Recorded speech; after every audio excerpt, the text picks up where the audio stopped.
In October of 2022, a single sentence was quietly rewritten on a video description page.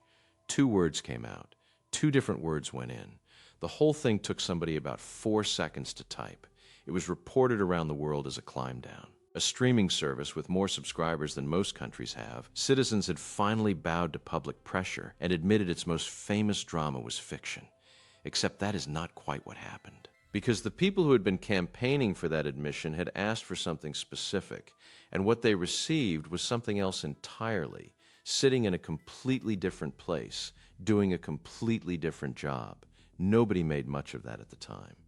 And the gap between what was requested and what was delivered is, I think, the most revealing thing in this entire argument. Because it tells you exactly what the concession was for, and it was not for the viewers.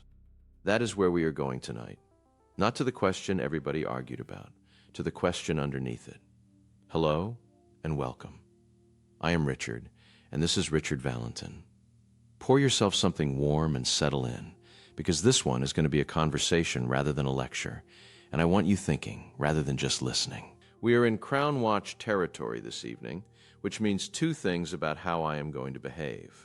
The first is that I will put both sides of the argument as strongly as I possibly can, and then decline to tell you which one I hold. That is the standing rule here, and on this particular subject I hold to it more firmly than usual. The second is a confession, and I would rather make it at the top than have you notice it halfway through and wonder whether I had spotted it. This channel is in the same business, not the same scale, not the same budget, and not the same medium, but the same essential business. I take real people, most of them alive, and I narrate their lives to an audience for entertainment and for money. I choose what goes in and what stays out. I choose the order, the emphasis, and the tone. Every single thing I am about to say about a television drama could be turned around and pointed at me, and some of you will do exactly that in the comments, and you will be entitled to. So take this hour as a person examining a version of his own trade rather than as somebody standing safely outside it. I think that makes the analysis better. It certainly makes it more honest. Right. Let us begin with what we are actually talking about. The program in question ran for 6 seasons on Netflix from 2016 through to the end of 2023. It was written and created by Peter Morgan, and it covered the reign of Queen Elizabeth II from her wedding in the 1940s into the early years of this century. Now, a word about Peter Morgan, because his earlier work matters enormously to this argument, and almost nobody brings it up. He had already written about these people twice before. In 2003, there was a television film about the arrangement between 2 Labour politicians over the leadership of their party. Then in 2006 came the feature film about the week following the death of the Princess of Wales, which won an Academy Award for its leading performance. Hold on to that second one, because we are going to need it later. Same writer, same subject, same technique of imagining private conversations between real, living, named individuals, released in cinemas worldwide, and nobody, anywhere, demanded a warning label on it. Now, why did the television series provoke what the film did not? Partly scale. A film is 2 hours and then it is gone. 60 hours of television across 7 years becomes something else. It becomes the version. When someone under 30 pictures a particular decade of the 20th century, there is a very good chance the pictures in their head were composed by a production designer. Partly craft, and this is the part I find genuinely interesting. The show was extraordinarily well made. The costumes were correct. The grooms were correct. The cars, the telephones, the wallpaper, the way people held cigarettes. And it used a device that no other drama of its kind had attempted at that length, which was to replace the entire cast every 2 seasons as the characters aged. All of that production skill is aimed at one effect: believability. The whole apparatus exists to stop you noticing that you are watching actors, which means the better the program is, the sharper the objection becomes. Nobody worries that audiences will mistake a bad drama for the truth. And there is a further effect of the recasting device that I think has been badly underrated in all of this. Because the faces changed every 2 seasons while the names stayed the same, the show trained its audience to treat the character as the constant and the performer as incidental. That is a remarkable thing to achieve, and it is the opposite of how most drama works. You are not asked to think of an actress playing a queen. You are asked to think of the queen, temporarily wearing a different face. To my eye, that is the single most consequential creative decision anybody made across the whole run, and nobody argued about it, because it is invisible unless you go looking for it. Let me hand you a distinction to carry through the rest of this, because the entire dispute turns on it, and the words get used carelessly. There are three quite different things here. A documentary claims to show you what happened, and if it gets something wrong, it has failed at its own task. A dramatization takes documented events and stages them, inventing dialogue and interior moments because no record of those exists. It is not lying. It is filling gaps that cannot be filled any other way. And then there is invention, where an event that did not occur is written into the sequence as though it did. The trouble is that on screen, those three look identical. Same actors, same lighting, same music. There is no visual grammar that tells you which one you are watching at any given moment. Keep that in your pocket. It is the reason this argument exists at all. The first round opened in November of 2020. The fourth season had just arrived. It dealt with the 1980s and, in particular, with a marriage that a great many people watching remembered from the inside. Oliver Dowden, then the Culture Secretary in the British government, gave an interview saying the program should carry a clear statement at the start, identifying itself as fiction. He described it as beautifully made and said his concern was for a generation of viewers who had not lived through the events, who he feared may mistake fiction for fact. Netflix refused. Its position was that the series had always been presented as a drama, that this had never been concealed, and that consequently there were no plans and no need for anything further. The company did point to a line already on the program's page, which said the series was based on historical events and dramatized the story of the reign. Hold on to that sentence. We are coming back to it, and the coming back is the whole point of this episode. Now, why could nobody simply require the label? This is where a piece of British regulatory plumbing becomes relevant, and it is worth understanding because it explains the entire shape of the dispute. Traditional broadcasters in the United Kingdom operate under a code administered by the communications regulator. That code has real teeth. It covers accuracy, fairness, harm, and how contributors are treated, and a broadcaster that breaches it can be sanctioned publicly. Streaming services sit in a different category.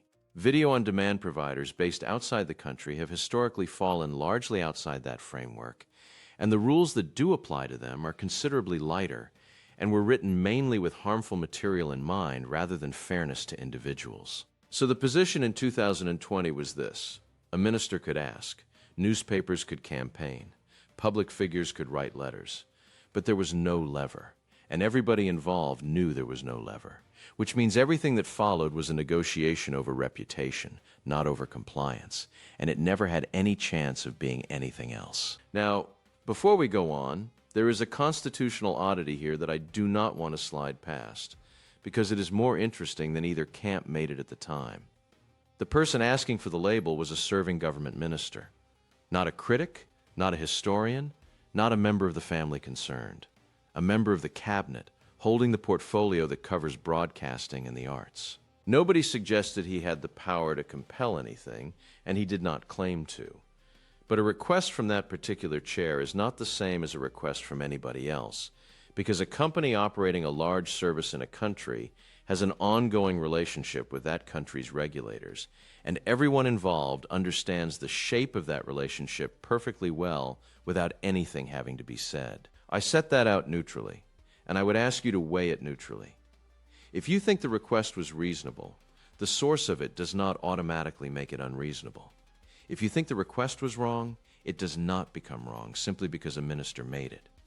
But it is a fact about the episode, and leaving it out would give you an incomplete picture. Let me be straight about the limits of my own knowledge here.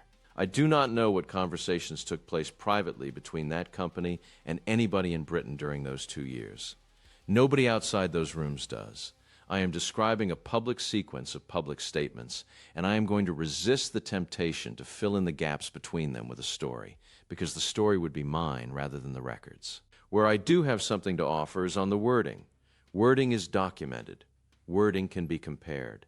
And that is where we are heading next. The second round came almost exactly 2 years later, and it arrived from an entirely different direction. In October of 2022, ahead of the 5th season, Sir John Major went to a Sunday newspaper about a storyline involving himself. It concerned a scene in which the then heir to the throne discusses the possibility of the Queen stepping aside.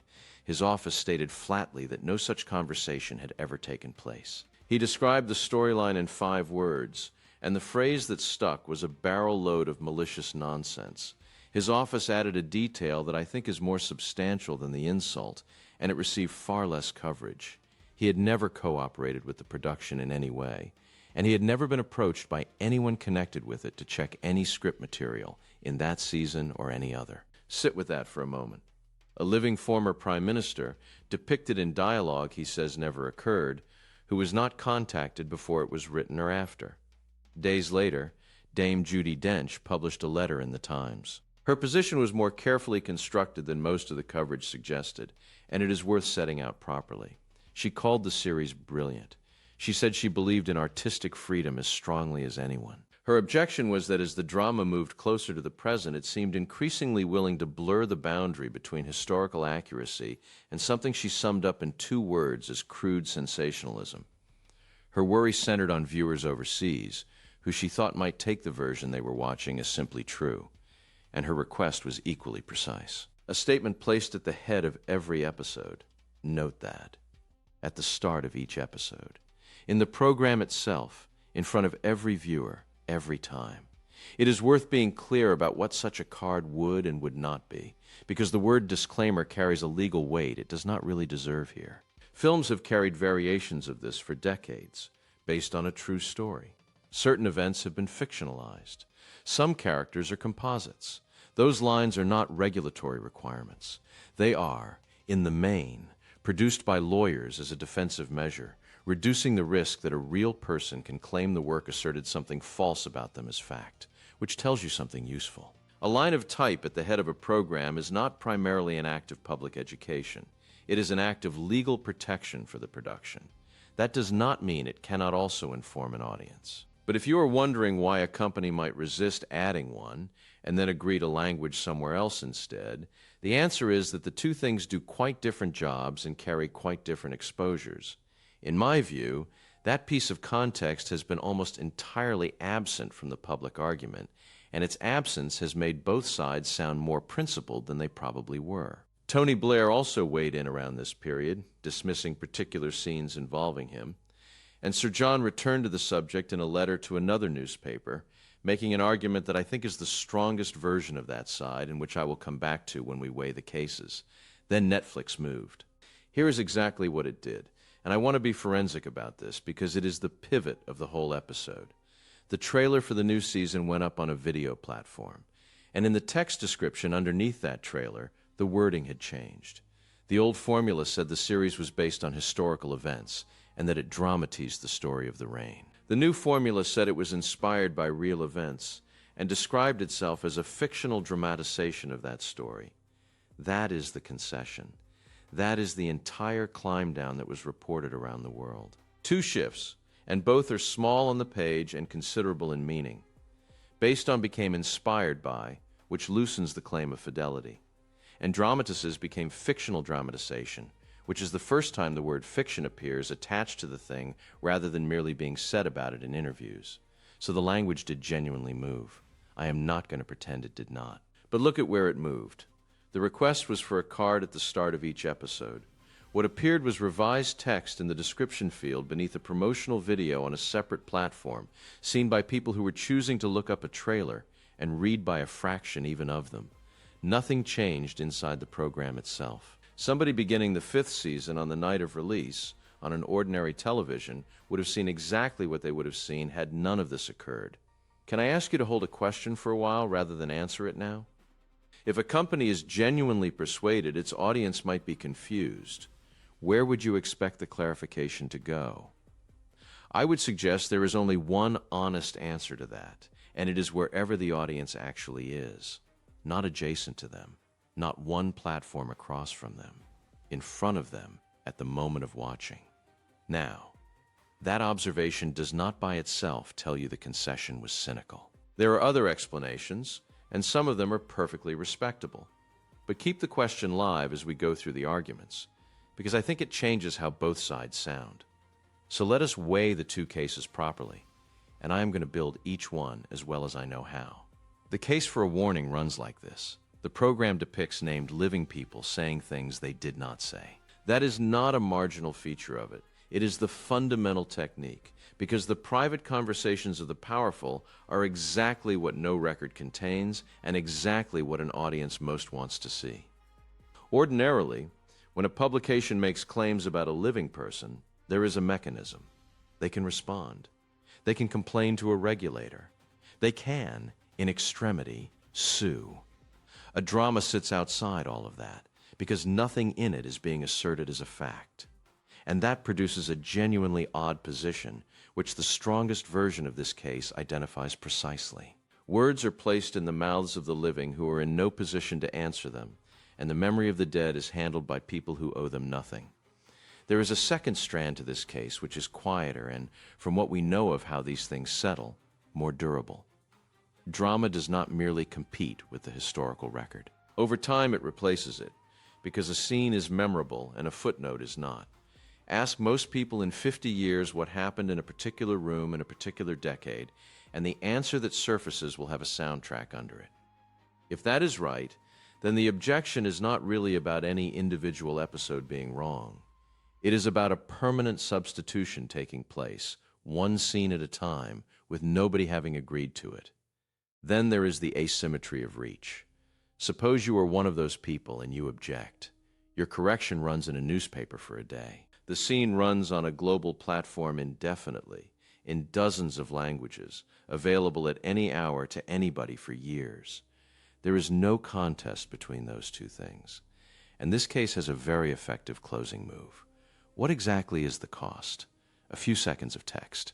Nobody's artistic vision is compromised by a line of type. If the objection is that it would be unnecessary, that is an argument about whether it would help, not an argument against trying. Now the case against, and it deserves to be built just as carefully, because it is not merely the position of people with money at stake. It begins with history, and the history is devastating for the other side. Dramatists have been reshaping real lives for as long as drama has existed. Shakespeare's history plays are, in places, straightforward political propaganda about people who had died within living memory, and the reputation of at least one English king has never recovered from what was done to him on stage 4 centuries ago. No card was displayed. None has been displayed since, in any theater, anywhere, and come forward to the specific case. The same writer had told a story about the same family, in cinemas, worldwide, 16 years earlier. It imagined private scenes between named living individuals. It won major awards, and nobody asked for a warning at all. So this case asks a question the other side finds awkward. What changed?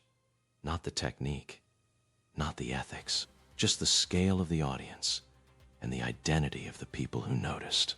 Then it makes a harder point, which is about who is doing the asking.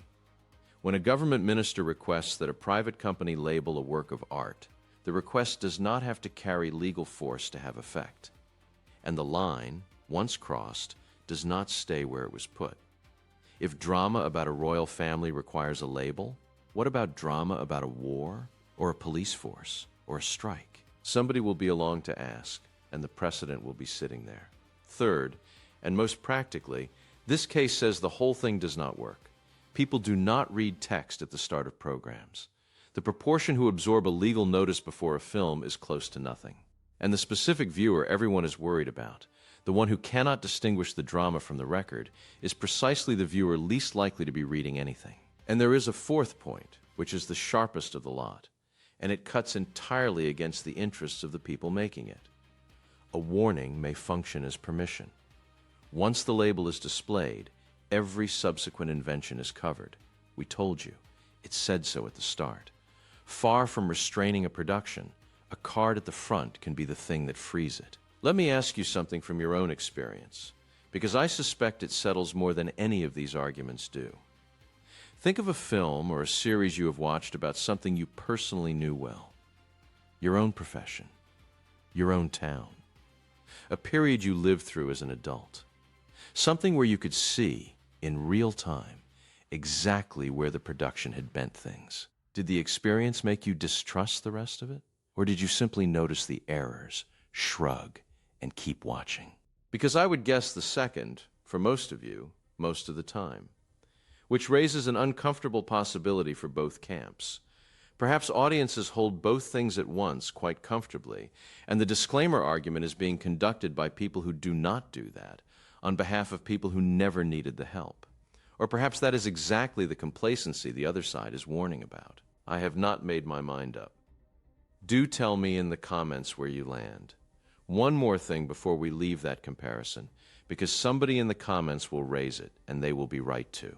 Neither of those men is a bystander. Both held the highest office in the country, both have written their own accounts of their own periods, and both have obvious reasons to care how a version of those years settles into the public mind. Pointing that out does not answer their argument. A person with an interest can still be correct, and the specific complaint about never having been contacted stands entirely on its own, regardless of motive. But you are entitled to weigh who is speaking alongside what they are saying, and I would rather hand you that than quietly leave it out.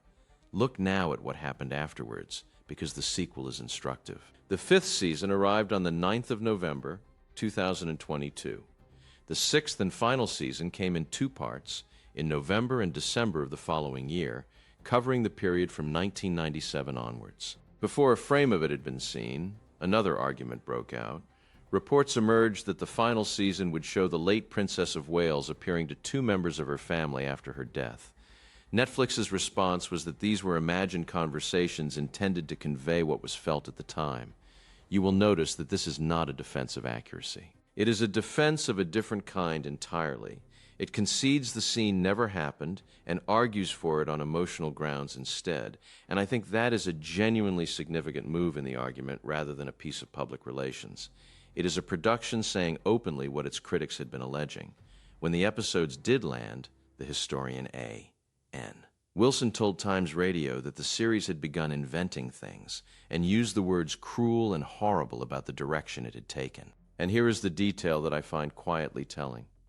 Through all of that, through a second wave of objection and a scene its own makers conceded had never occurred, no card was ever added to the episodes themselves. The series began without one and ended without one.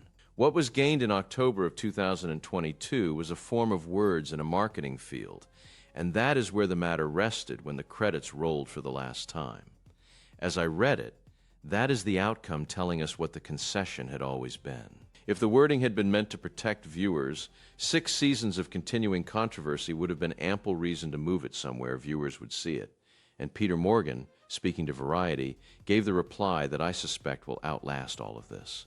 His argument was that criticism always arrives before a season is released, that the critics fall silent once people have actually watched it, and that they probably feel rather stupid afterwards. I want to be fair to that, because it is easy to hear it as arrogance, and there is a real point inside it. Every one of the public interventions we have discussed was made about material the person had not seen. Sir John's, Dame Judy's, the reporting about the final season. All of them concern scenes described secondhand. Whether that invalidates the objections is a separate question, and I would say it does not, quite. You do not need to watch a scene to object to the principle of a conversation being written for you. But it does mean the argument was consistently conducted in advance of the evidence, by both sides, and that is worth knowing about it. Let me name what I think we have actually been looking at all evening. Everybody argued about whether the label should exist. Almost nobody argued about where it should go. And the second question turned out to be the one that determined the outcome. A description field on a video platform is not a place where confused viewers are protected. It is a place where a company's public position is recorded so that it can be pointed at later, which suggests the concession solved a reputational problem rather than an informational one. And that, by my reading, is the pattern worth taking away, because it is not remotely confined to television. So where does this leave us? I said at the start that I would not hand you a verdict, and I am not going to. But I will tell you what I think the disagreement is really about, because I do not believe it is about a line of text. Underneath it sits a question nobody has answered in 400 years. Who owns the story of a life? The person who lived it has one claim. The people who witnessed it have another. The writer who shapes it into something an audience will sit through has a third, and it is not a worthless one, because without that shaping, most lives simply vanish. And the audience has a fourth, since a society that cannot dramatize its own recent past has lost something it will miss. Those claims genuinely conflict, not because anyone is behaving badly, but because they cannot all be fully satisfied at once. A warning card does not resolve that. It relocates it. It moves the tension from inside the program to the 4 seconds before it, where it sits quietly, resolving nothing, satisfying nobody, and allowing everybody to feel the matter has been dealt with. And now, having spent an hour on it, I have to turn the whole thing around and point it at myself, as I warned you I would. I select. I emphasis. I decide which sentence opens an episode and which fact never gets mentioned. I do it with a real family, most of whom are alive, and I do it for an audience. My defense, such as it is that I try to tell you where the documentation stops. But that is a practice, not a solution, and I am not going to dress it up as one. Next time, we are going somewhere much stranger and much older. In 1969, this family opened its doors to a camera crew for the first and only time. 30 million people watched the result. It was shown a handful of times, and then it was taken out of circulation and has stayed there ever since. Not because it failed, because of what a number of people believe it succeeded in doing. A drama about them provoked demands for a warning label. A documentary about them was locked away entirely. Putting those two facts side by side is, I think, going to be genuinely uncomfortable, and I would like you there for it. Before you go, here is what I would most like to know from you. Forget the label for a moment. If you were writing the rule, who do you think gets to tell the story of a living person? And does the answer change when that person holds public office or public position or a crown? I have been circling that question for the whole hour, and I am no closer to a settled answer than when I started. So tell me yours in the comments, and be as blunt as you like about mine. Thank you for spending this time with me, and thank you especially for putting up with an episode in which I spent an hour examining a version of my own job. Take care of yourselves, be generous with each other, and I will see you next time.